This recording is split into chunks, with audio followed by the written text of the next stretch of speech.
Welcome back to Investing Talk Podcast. Glad to be here. Today we're taking a really focused look at Wyndham Hotels and Resorts. Wyndham, yeah. Ticker symbol WH. Right. We got a bunch of information from you guys covering their whole business, how they've been performing recently, some analysis of the company, and we want to kind of distill it all down into what's really the most important stuff for you to know right now. Absolutely. So we've got sources here that give us a pretty good overview of Wyndham's whole business model. Okay. It's interesting. They're the world's largest hotel franchisor. Wow. With all these brands you've probably heard of. Yeah. I mean, I know I stay at these sometimes super 8 days in Ramada La Quinta. Those are all familiar names.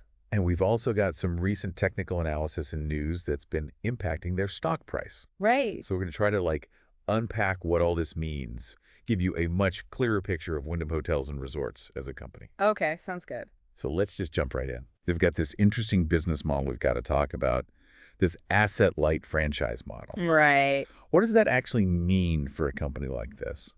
Well, it's really interesting because, most people think of hotels as you have to own all these buildings. Right, to build them. You have to maintain the properties. Right. All of that. Right. But Wyndham's approach is asset light, so they don't actually own most of those hotels. So they don't have that upfront cost. Exactly. And they can also grow very quickly without having to raise all that money. Exactly. They can expand much faster. Right. Without having to put up all the capital to build and own all these properties. But it's kind of a trade-off too, because they're not as connected with the customer. Yeah, that's a good point. It's all through these other franchisees. Right. So they rely on those franchisees to uphold their brand standards. Right. Which is, a double-edged sword in some ways. Right. It could be good or bad. Exactly. So their income looks different than just filling up hotel rooms, right? Yeah. Like a typical hotel. Instead of relying just on room revenue, right, they make most of their money from fees. From fees. Paid by those independent hotel owners. Got it. So think about it. Okay. There's the initial fee to join the franchise. It would become a Days Inn or something. Right, exactly. Like to become a Super 8 or a Ramada. Got it.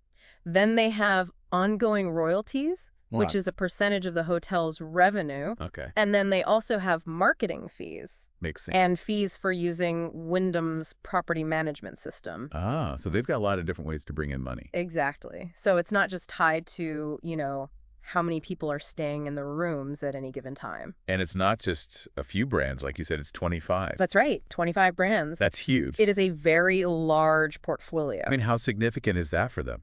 It's really significant because it gives them a lot of diversity. Okay. Think about it. Okay. They have hotels for budget travelers. Right. And they have hotels for people who want something a little bit more upscale.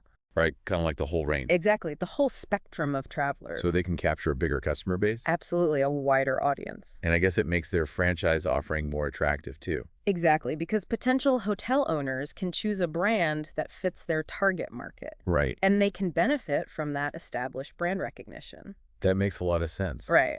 And we can't forget about how global they are. Oh, yeah. They're in over 95 countries. I mean, that's incredible. It's a huge global footprint. That must help them stay balanced. It does. It allows them to tap into different travel trends. Okay. And economic conditions around the world. Right. If one area is doing poorly, exactly, another area might be doing better. Right. So it helps to mitigate risk. So now let's talk about something that happened fairly recently. Sure. They acquired Travel Plus Leisure Co.'s hotel franchise business back in 2023. Right. I mean, what did that tell us? Well, it was a pretty big deal. Yeah. I mean, they basically just got even bigger by adding even more brands to their portfolio. I mean, they were already the biggest, but... Right. But they just solidified their position even further. So they're just trying to get more and more of these hotels under their umbrella. Exactly. It's all about increasing those franchise fees. And the recurring revenue that comes with them. Exactly. So it's not just about size for them. No, they're also focusing on technology. Okay. And making their brands better to meet the needs of modern travelers. What kind of technology are we talking about? Well, think about online booking. Right. Making that process smoother. Right. In hotel amenities. Okay. Things that make the guest experience more convenient and enjoyable. Okay, so they're trying to stay ahead of the curve. Absolutely. They're trying to keep up with the times. Right. And make sure they're offering what travelers want. Okay, let's shift gears a little bit and talk about their money. They're their financials. Yeah, in 2023, they brought in about $2.43 billion in revenue. Okay. And had a net income of around $568 million. That's pretty impressive. Yeah, it sounds like a pretty healthy business.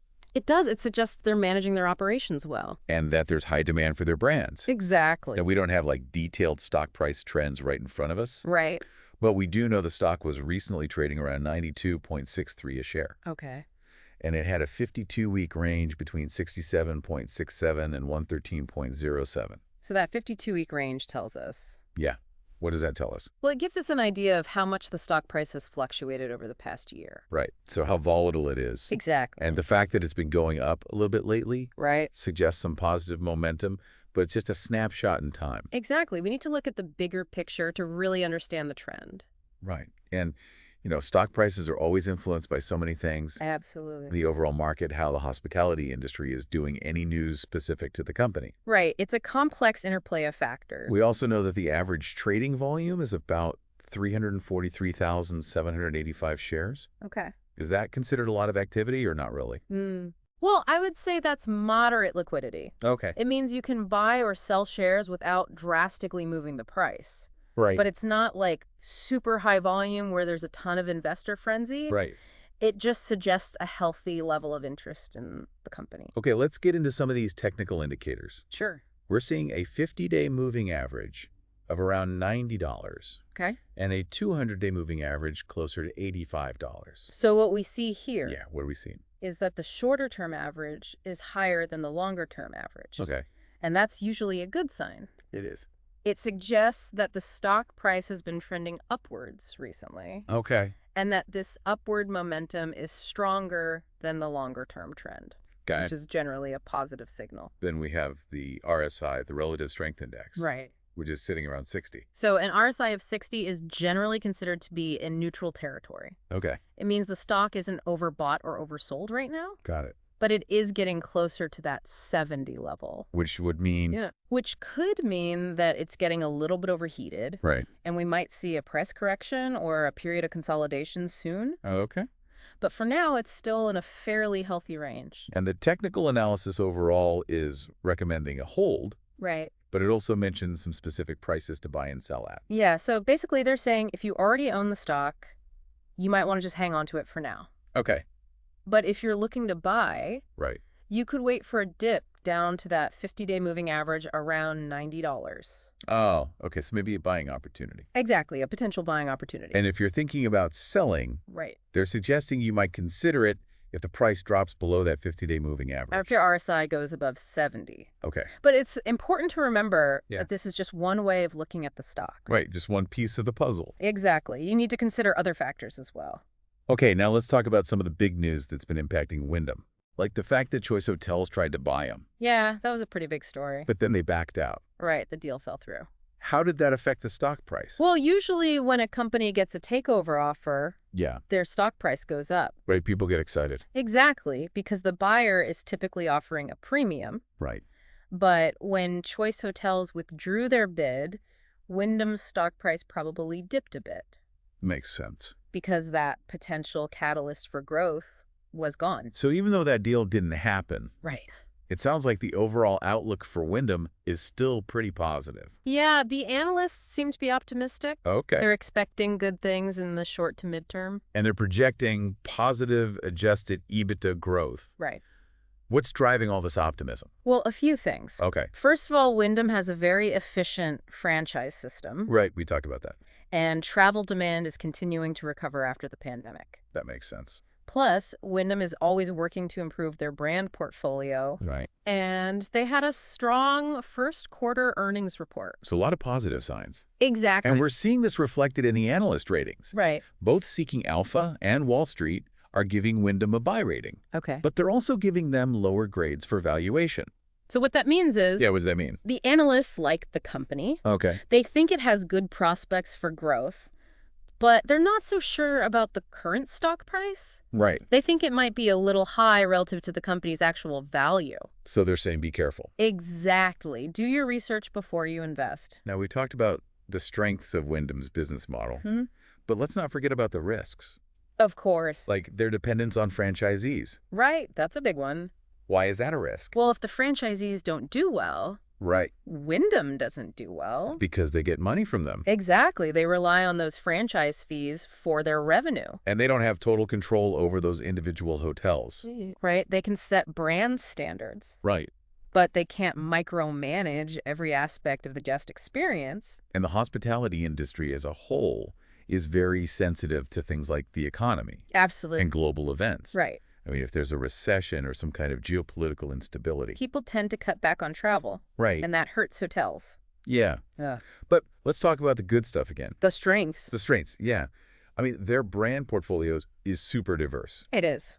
And they're all over the world. Absolutely. I mean, that has to help them a lot. It does. It makes them more resilient to economic fluctuations. Okay. Because they're not reliant on any one market or type of traveler. So looking ahead, Yeah. what should investors be keeping an eye on?